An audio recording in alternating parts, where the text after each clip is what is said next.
కిలోమీటర్ల కాడ హెలికాప్టర్ వేసుకొని పోయి పైన హెలికాప్టర్లో పోయినా చెట్లు నరికినాం, అది వేరే విషయము. పైన హెలికాప్టర్లో పోతా ఉన్నా కింద ట్రాఫిక్ ఆపినాం, అది వేరే విషయం అనుకోండి. ఇంకా అదే పులివెందులో పోవాలన్నా 1000 మంది పోలీసులు, పరదాపట్లు, బార్కేడ్లు, తోపుడు బండ్లో లాబ్ చేసి షటర్లు వేసి పోయినాము. ఈసారి ఇంకా ప్రజల్లోకి ఏ విధంగా పోతాడో మీరు ఒకసారి చూడండి. ఇప్పుడు 175 సీట్లు గెలుచుకుంటామన్నారు. ఎందుకు రజనీ, ఎందుకు గెలవకూడదు? ఇంకొకటి చెప్పి మీరు 178 అంటున్నారు మీరు. అవును, నేను మరి ఇప్పుడు అదే ప్రజలకు 11 తీర్పు ఇచ్చారు. నేను 178 అన్నా సార్. మీరు అన్నారు గోరెంట్ల మాధవ్ 122 పార్లమెంట్ గెలుచామన్నాడు. మా గోరెంట్ల మాధవ్ మాజీ ఎంపీ 122 స్థానాలు పార్లమెంట్ లో గెలుచామన్నాడు. ఆయనకే టికెట్ ఇవ్వలేదు. ఆయనకే టికెట్ ఇలా ఉండేది 122 పాకిస్తాన్, జింబాబ్వే, కెన్యా ఇక్కడ కలుపుతాడు. మరి ఎట్నో చూడాలంటే మాకు అందులోనూ బ్రెజిల్ నుంచి కొద్దిగా సత్సంబంధాలు ఉన్నాయి కాబట్టి బ్రెజిల్ మాకే, మా పార్టీకి.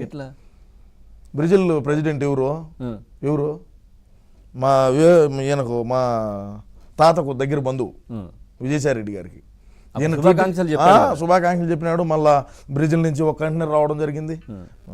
ఆ కంటైనర్ దగ్గరికి మొన్న జగన్మోహన్ రెడ్డి మీ పార్టీ అధినేత వెళ్ళినప్పుడు కూడా హెలికాప్టర్లో చక్కెర కొట్టినట్టున్నాడు. అవును, పైనుంచే చూస్తాడు. మావాడు ఆడ కిందికి పోలే భయం కదా.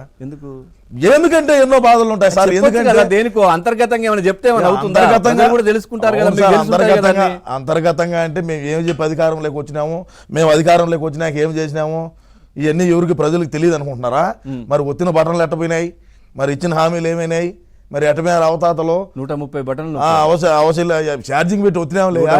ఒత్తినాము. ఇప్పుడేమి ఛార్జింగ్ పెట్టినామో లేదంటే బ్యాటరీలు వేసాము, ఒకటి ఒత్తడం జరిగింది, ఒత్తినాం కదా. మరి ఒత్తినప్పుడు వీళ్ళందరూ ఆడిపోయారు. దేనికి ఓట్లు ఇలా అవతాతలు ఎట్టపోయారు, అక్కచెల్లెములు ఎట్టపోయారు, ప్రేమలు ఎక్కడికి పోయాయి, ప్రేమలు ఎట్టపోయినాయి. సంపూర్ణ మద్యపాన నిషేధం చేస్తామన్నాము, అయినా చేయలే. ఎందుకో రాష్ట్రంలో ఉండే యువత, రాష్ట్రంలో ఉండే మనుషులు ఇబ్బంది పడతారని మద్యపానంగా నిషేధం చేయలే. అందుకనే ఉన్న మమ్మల్ని ఓడించినారా? ఎందుకు ఇచ్చారు మరి? ముందు ప్రామిస్ ఎందుకు చేశారు? మేము అధికారంలోకి రావాలి, అధికార దాహం. ఆ కుర్చీ కూర్చోవాలి, కుర్చీలో కూర్చోవాలి ఏది ఏమైనా అని. అందుకే ఇప్పుడు రావట్లేదు, అసెంబ్లీకి రావట్లేదు. అందుకు రావడం లేదు. అవును, కుర్చీలు అంటే చేశారట మీ అన్న కుర్చీ అసెంబ్లీలో. ఏదో మాట్లాడినట్టున్నారు కదా మీరు కూడా. నేను ఎంతమందినో కొన్నాం కదా. అసెంబ్లీలో కూడా అన్నకు ఏసీ గాలి తగిలేట్టుగా ముందు వరుసలో అన్న కుర్చీ ఒకటి కొనరా అని చెప్పిన. కసిరెడ్డి అని ఉంటాడు మా పార్టీలో ఒకడు, వాడికి చెప్పిన కసిరెడ్డి ముందు పక్క సీటు ఒకటి కొనరా అన్నకు బాగా ఏసీ తగిలేట్టుగా. ఎందుకంటే వెనక కూర్చున్నాను అనుకో, వీళ్ళందరూ పొడుగ్గా ఉండేవాళ్ళు ఉంటారు ముందు పక్క. మా వాళ్ళు లేచి నిలబడుకున్నా కనపడ్డావు. మేము వేసుకునేది హీల్స్ అయినా కూడా ఆ హీల్స్ కూడా పెద్ద చేసుకున్నాక కనపడ్డావు. ఎందుకంటే కొద్దిగా మనిషి మట్టంగా ఉంటాడు కాబట్టి ఎందుకు ముందు పక్కనే కూర్చొని పెట్టండి అని మందల్లో ఉన్నాము.